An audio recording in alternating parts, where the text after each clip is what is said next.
Well, I'm joined on the morning program by GERALD CELENTE. Of course, Gerald's familiar to this program for his predictions, and he's the author of the Trends Journal. Good morning. Good morning. Now, you're predicting that we could be pulling out of Afghanistan just to get ready to go into another war zone. Well, they're not going to really pull out. What they're going to do is they're going to stay in and pretend they pull out like they're doing in Iraq. There's still a major military presence there and tens of thousands of mercenaries. Oh, excuse me. We have to call them military contractors. How polite we must be. And so they're going to do the same thing in Afghanistan. As a matter of fact, our defense secretary was in Australia recently meeting with your prime minister. And the word is, of course, that you, the taxpayer, that may have difficulty making ends meet, gasoline prices too high, job isn't paying enough, having trouble meeting the mortgage or paying the rent, more of your money is going to be donated via your prime minister, along with the United States and several other nations, to keep supporting the Afghan massacre that's been going on now for 11 years, for at least another 10. So why do you think, though, that Iran is going to be the next war zone? What's the reason that you're predicting this? Well, the reason is that it's unreasonable people, obviously, but the reason is look what the major news has been lately. Hey, those North Koreans were going to send up a rocket into space, and you look at the set that they had; it looked like an erector set that kids put up. And, of course, it didn't go anywhere, but yet they kept fear and hysteria into the media for how long? Over a week. And then, just by the way, several days ago, India launched a ballistic missile that's capable of hitting Shanghai and Beijing. Hey, how come that wasn't headline news day after day? Same thing goes back to Iran. You need somebody to hate in a world filled with psychopaths and money junkies. Excuse me, I should use the proper language. Bankers, presidents, and prime ministers that are leading their countries to war. You know, I just got back from Berlin. And what you see there, you can see the destruction of war. You see beautiful buildings from the 1800s and early 1900s that were built, and then new construction, since the end of World War II. And I kept saying to myself as I saw these blocks after blocks of these fill-in buildings between the old ones, what does it take people to say, no, I'm not going to follow the leader anymore? And the leaders are leading us to war. Israel is leading us to war. The United States, oh, by the way, as I speak, a new executive order from El Presidente Los Estados Unidos. I say that because it's turning into a banana republic. They can now target predator drones. They're going into Yemen. They're not even identifying who the, quote, suspected militants are. They're not even giving them a name anymore. Only if the face is wrong, then they could blow them away. I'm not making this up. This is in the news. We're talking to GERALD CELENTE, the author of the Trends Journal, about his predictions for what's looking like more war on the horizon. One of the things, of course, that we've seen in recent times is the US presidential race underway. Now, just say, for example, a Republican wins there. Is it going to be a stronger chance of America going to war with Iran than if Obama held on? Not at all. Look at Obama, the Nobel Peace Prize winner. Double the troop strength in Afghanistan to 100,000, tripled it, to 100,000 people, over 100,000. He started that lovely little war, that humanitarian mission in Libya without getting consent of Congress. He has, as I mentioned, they're going to be extending the war in Afghanistan, sending predator drones into Yemen, into Pakistan. No, it's a two-headed one-party system. So there's not going to be any difference in who gets elected. It's a syndicate, and it's just a different mob leader is the way I look at it. I'm a political atheist. I've been around too long. I worked in government. I was the assistant to the Secretary of the New York State Senate. I was in Washington, D.C. for 7 years. I know who they are. I know what it looks like, and it's more of the same. In your latest Trends Journal, you do point out the fact that the Israelis have an extremely powerful lobby group in the US that can, I suppose, paint Iran as the new bogey. But is there any evidence that's coming through from, say, the CIA that Iran does want to, as they often quote, wipe Israel out? I mean, therefore, there is some case to be worried about what's happening in Iran? No, and it's rhetoric, by the way. A threat is one thing, action's another thing. How many nuclear weapons does Israel have? An estimated 300 to 400. How many nuclear weapons does Iran have? They may be able to build one in several years. How many bases are surrounding Iran from the United States, in Afghanistan, in Bahrain, the Fifth Fleet, in Saudi Arabia, in Iraq? Iran is encircled by the United States and with Israel near it. If Iran did anything, they would turn the country into glass. They're no match for anybody else. And the other point of this, too, is that from the information, and anybody could do it, they could do their own research, Ahmadinejad did not say that they were going to wipe Israel off the map, from all of the interpretations that I've seen of what he said. And, here's one for you. You know, Saddam Hussein has weapons of mass destruction and ties to Al-queda. How about that one? So, no, I don't believe... remember the Vietnam War? You know, that lovely little war that the Aussies were involved in as well, that killed about 3 million Vietnamese.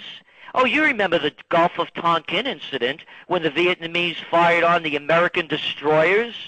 Oh, you don't remember that? Probably because it never happened and they made it up. So why would anybody believe what politicians are telling them? These are nothing more than psychopaths and sociopaths. By their deeds you shall know them.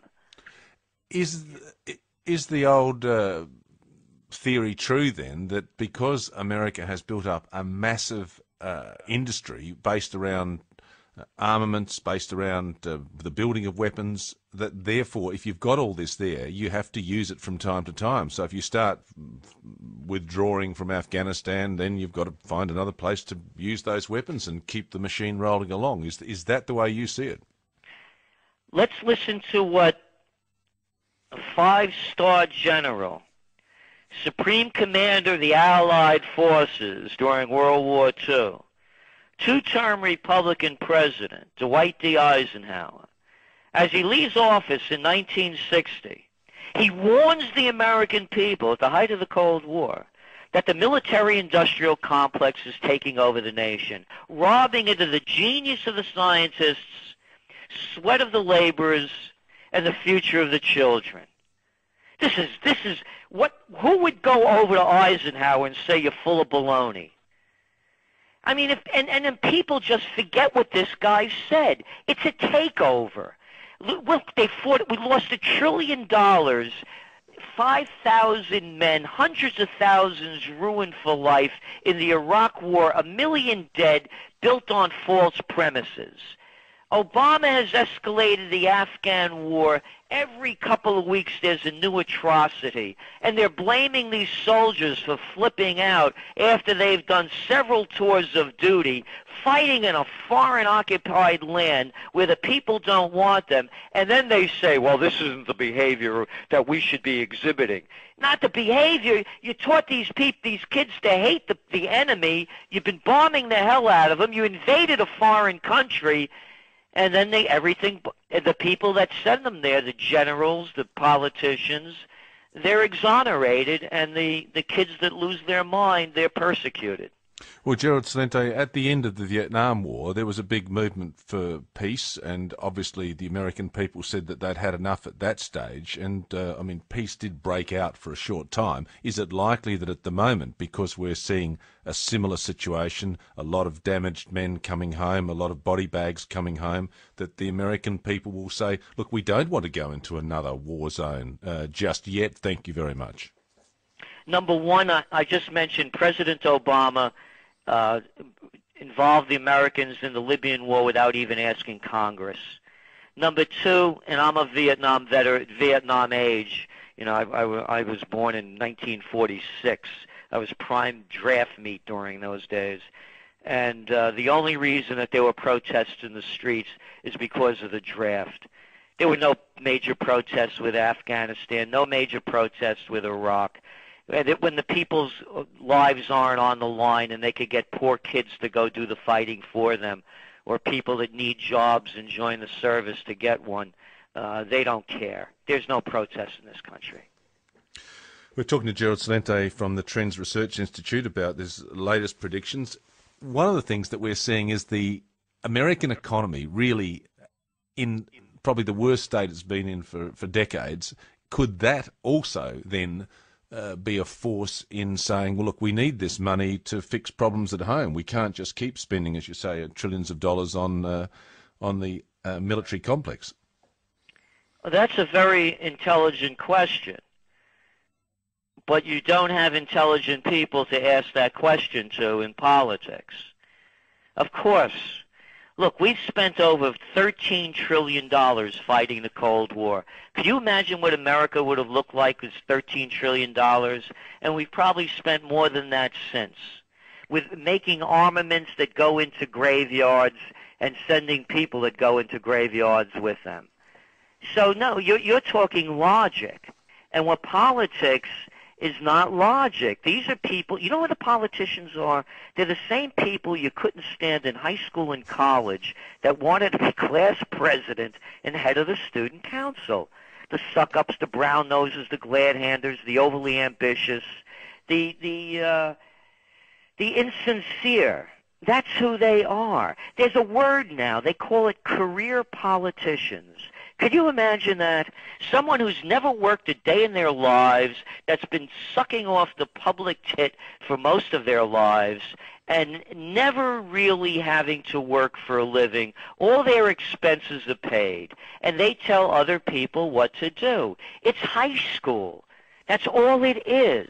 It doesn't give us much. It doesn't give us much hope. But if you look to the south of America, in Central America, there is a little country there called Costa Rica, which I understand in the 1950s or around that time decided it would give up its military forces because they thought, well, there's not much point in keep paying it. And apparently they've developed quite well. So there is an example of a country where you can say, look, let's not spend the money on armaments or armies and spend it the other way. Would you think that could ever possibly happen, even to a mild degree in America?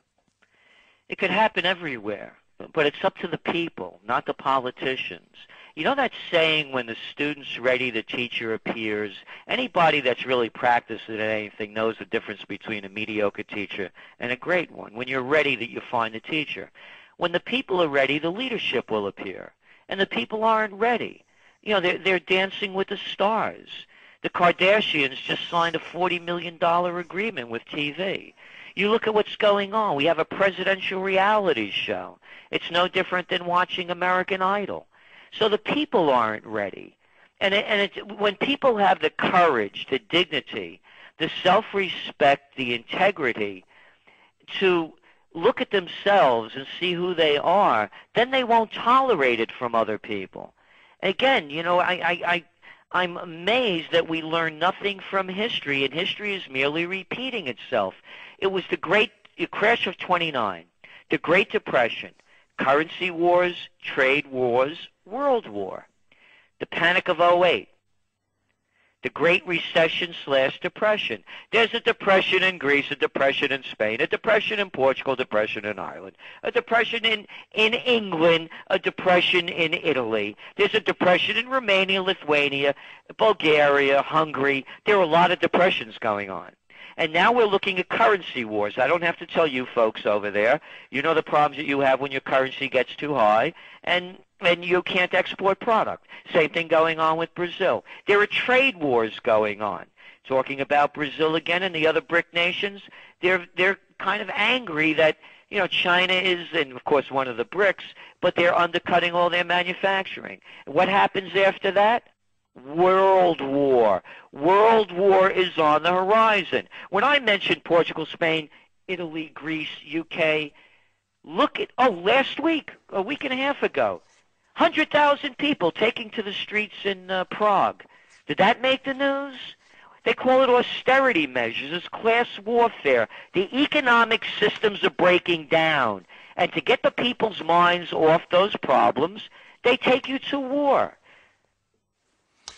Well, that's a very dire prediction for spring, Gerald Celente. I hope you're wrong on this one. I think millions of people around the world would be agreeing with me. But look, once again, thank you for your time. Thank you.